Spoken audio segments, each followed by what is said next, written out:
Hi everyone, good morning. So ayan guys, meron tayo ditong iniripat. So ito pala guys, yung ating mga Sansevieria. Ay ito lang pala yung naripat ko guys. Ayan, so since malaki na siya dito sa paso niya, ganito kalaki yung paso niya nung dati guys. Nilipat ko siya dito, yan, sa malaking paso.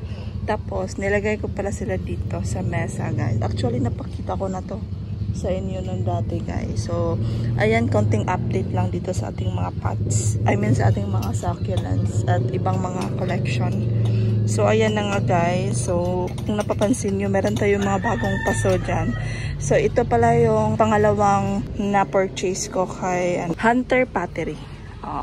So ayan pala sila guys. Actually marami sila itong mga nabili ko. So ito pa lang yung mga nataniman ko. So, nilagay ko pala guys yung mga zebra. Ayan, zebra. Tapos may aloe, may agave. So, yan yung mga nilagay ko guys. Lumalaki na pala yung ating mga ganito guys. Yan, mga Sansevieria na bonsai. Tingnan nyo guys kung gaano sila kalaki. Ayan. Diba? Ang ganda. Tapos doon sa likod guys, gumaganda na rin sila. Lumalaki na konti. Tapos ito guys, ang ganda ng kulay. Ito yung latest na purchase ko. Yan, pinaulanan ko sila. Actually, umuulan kanina guys. Ang lakas ng ulan. Tapos ngayon, umaaraw na naman. Meron pala akong nililipat dito. Ito ang Sansevieria na to guys. Ayan. Nilipat ko siya sa malakihang paso. Kasi nung dati nasa maliit siya na paso. So, ayan. Makahinga na talaga yung mga roots niya guys. Kasi malaki na yung space. And ito din, lumalaki na si agave guys. Yan. At saka ito din, ayan.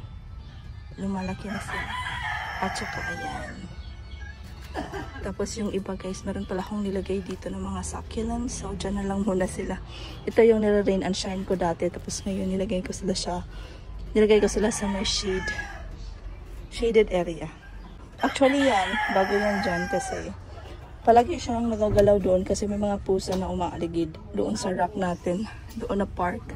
So nilipat ko na lang muna siya dito sa hindi siya makuhulog kasi nandito na siya sa ibaba guys.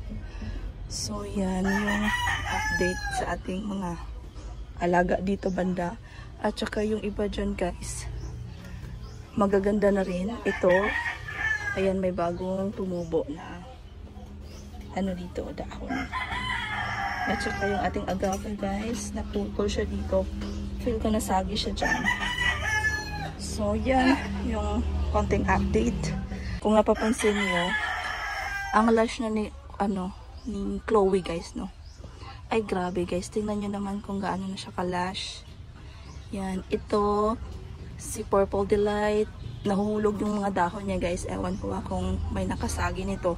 Pero yung mga dahon na nahuhulog, nilagay ko lang dito sa ilalim guys. Tapos marami ng mga babies yung kanyang mga dahon guys. So, hinayaan ko na lang sila dyan.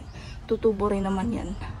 So ayan na nga yung ibang succulents natin guys. So, si Awayuki, si Cheesecake. Gumaganda na sila dito guys. Tingnan nyo naman kung gaano na sila kalash. Diba? Yan. Si Awayuki. Ang init guys. Grabe yung init. Pagkatapos ng napakalakas na ulan, grabe yung init. Ayan malash na sila dito guys, no? At saka ito, si RZ at si Marcus. Kung hindi ako nagkakamali sa ID niya guys, gumaganda siya dito. Tingnan nyo naman yung kanyang mga kulay. Ayan. Ito guys, lumalaki na siya. Yan, may baby na, yung pinugot natin. Yan. At ito din pala guys, niripat ko pala siya. Diba nung dati nasa ganitong paso siya guys. Ganito kalaki yung paso ng white ghost na lactea ko. So ngayon, nilagay ko siya sa same size ng pot ng ating rubra or rumban. Meron na siyang mga new growth guys. Ayan, tingnan nyo. Yan, bagong tubo yan guys. Tapos gumaganda siya at lumalaki na siya konti. Tapos ang ganda ng kulay niya guys.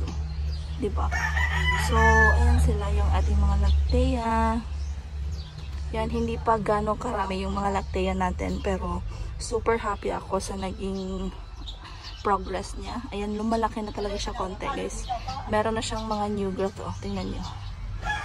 Nire-arrange pala dito guys. Yung ito, nilagay ko siya dito bago sila dyan. At saka, meron akong nilagay dito na mga, ayan, mga cactus. Yan. So, dyan na lang muna sila guys, yung mga cactus. At saka, ayan. So, actually, ito lang naman yung mga plants na nandito. Pero nire-arrange ko lang sila para magkasya sila lahat. Kasi, ito yung dinagdag ko lang dito guys. Ayan, meron akong mga cactus doon na mga maliliit. So, nilagay ko na lang sa, pot na. Ganyan. So, yan sila guys. Ito din, lumalaki na din siya guys. O, tingnan nyo naman. Kasi nung dati napakaliit niyan, di ba? Ayan. Ito din, may mga bagong tubo na sa itaas. At ito din, meron ng bagong sulpot dito sa gilid guys. Ayan, tumataas na. At saka ito guys, ang laki na niya. Tingnan nyo lang, ilagay siya sa malaking pot kasi parang mabilis siyang lumaki. Yan. Tapos itong spiralis natin guys. Ayan. Parang tumaas na siya dyan. Ayan yung paso niya guys. At saka ito parang magkasing tangkad na silang dalawa. Kasi nung dati parang pito lang yung spiralis. Maliit talaga ito nabili ko. Ito yung spiralis na medyo may kalakihan. Ayan. Tumataas na din siya guys. Ayan. Tumataas na yung spiralis natin. Si Boobsy, ito yung nahulog guys. Tingnan nyo kung anong nangyari. Diba? Napaka damage. Pero okay lang. Si caterpillar guys. Nasa maliit siya na paso. Ayan, tingnan nyo naman. So, hinayaan ko na lang siya dyan guys. Meron naman siyang new growth. Ito yung mga bagong tubo. Yan. Tapos, ito yung variegated natin na cactus. Ayan yung mga cactus natin. Diba? Ayan sila guys. Actually, meron ng mga new growth. Yung ating mga alaga dito. Ito din napakataas na niya guys. Tingnan nyo. Ayan. Tumataas na talaga sila guys. Diba? So, ito yung update for today's video. At saka sa dito na side, meron pala akong nirepot guys. Pero, ito na muna yung i-flex ko sa inyo. Si Burritos. Tingnan nyo guys kung gaano siya kalash dito. Actually, nagustuhan talaga niya yung kanyang space or kanyang lugar dito guys. Kasi gumaganda yung ating burrito.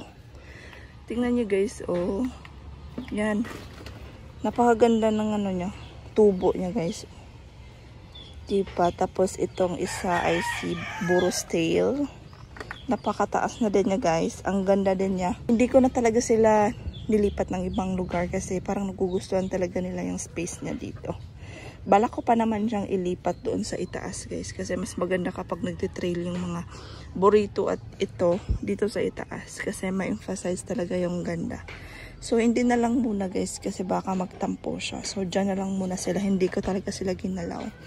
Tapos ito gusto ko siyang i-repot kasi tingnan nyo guys, parang tumataas na yung kanyang stem.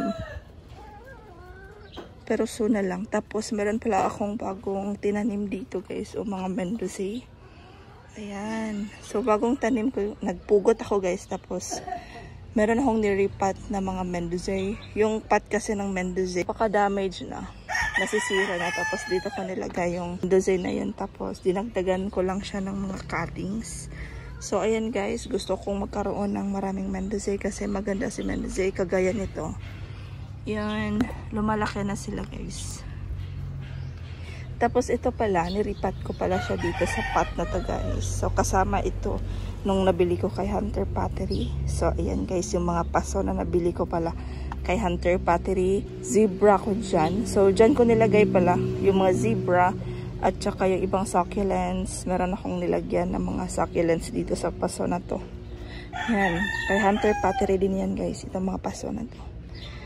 Yan, ito din yan. So may mga succulents, ito zebra.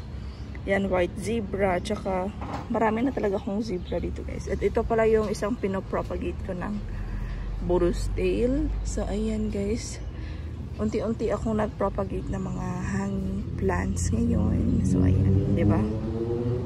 Tapos ito guys, si Mendozae, nilipat ko siya dito guys. Kasi nung dati, nandito yung na yan, Mendozae. Nandito siya.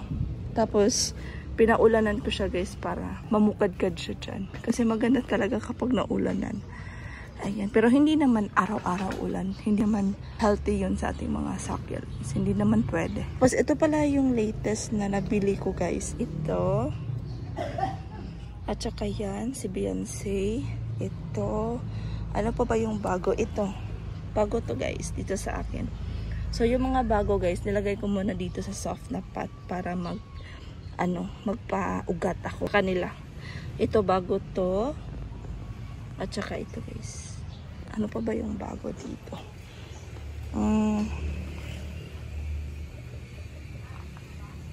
Ito pala. Ayan, si Lotus. Ayan siya guys. Ang ganda niyan. Yan. Tapos ito guys, nagpropa pala ako ng Purple Delight at saka si Frosty Flower. Ayan.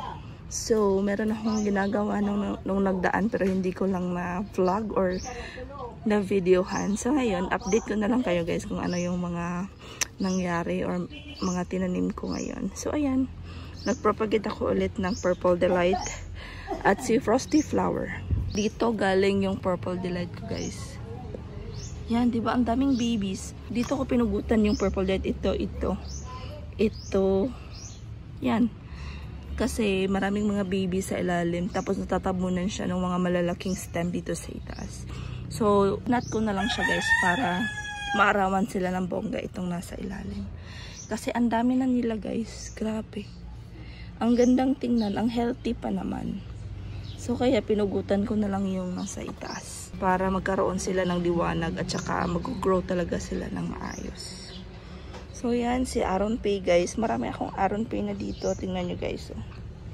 Ang ganda ng kulay ni Aron Pay. At saka ito si Aron Pay. Yan. Tingnan nyo guys yung ating Purple Delight. Para siyang nag-revert. Yan.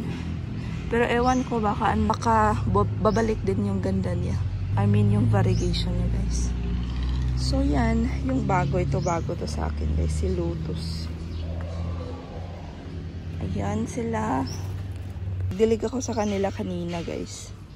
Kasi andry na ng leaves. Kaya merong mga tubig dyan sa mga nila. Dahon. Ayan. Ito din. Ito, si Choco Moonstone. Hindi ko lang ginalaw. At saka ito guys, gusto ko i-repot siya. Pero, mamaya na lang. Kasi parang nagugustuhan pa niya yung soil mix. At saka yung paso niya dito. Ito pala guys, bago din to si Mule. Ayan. Bumili ako ulit ng Mule. Kasi nagagandahan talaga ako sa Mule ko dito guys. Tingnan nyo naman kung gaano siya kaganda si Mule. Ayan, grabe yung ganda guys. Super compact ng mga leaves niya. Ayan si Ghost Plant. Ayan. Diba? Tingnan nyo naman to guys. Umaapaw na siya sa kanyang paso. Ayan. Tingnan nyo guys. Ang laki. At saka ang ganda na nila. So ayan. Ito bago din to sa akin guys. Ayan. Ayan. So dito na lang muna siya. Mostly yung nabili ko guys ay mga Echeveria. Oh, yun yung napansin ko kasi wala masyado akong Echeveria dito sa garden ko guys. Mga graptos yung mga meron ako dito mostly kasi hindi sila maselan alagaan kasi yung Echeveria medyo maselan konti. Oh, so ayan, 'di ba ang ganda guys. Ang lush ng iba dito. Ayan, si Firestorm at saka ito guys, super ganda na. Ayan. So, yan yung update for today, guys. Yan na lang muna. So, baka bukas makapag-update na naman tayo. So, ayan na lang muna, guys. Thank you so much for watching and I hope you enjoy. Thank you. Bye-bye. Yan, ang ganda, guys. Oh, ang ganda ng kulay, di ba? Ito talaga, oh, ang ganda ng kulay. Ayan. At saka ito, guys. Grabe. Napaka-lush na ng ating si cheesecake. Ayan. Bye-bye everyone.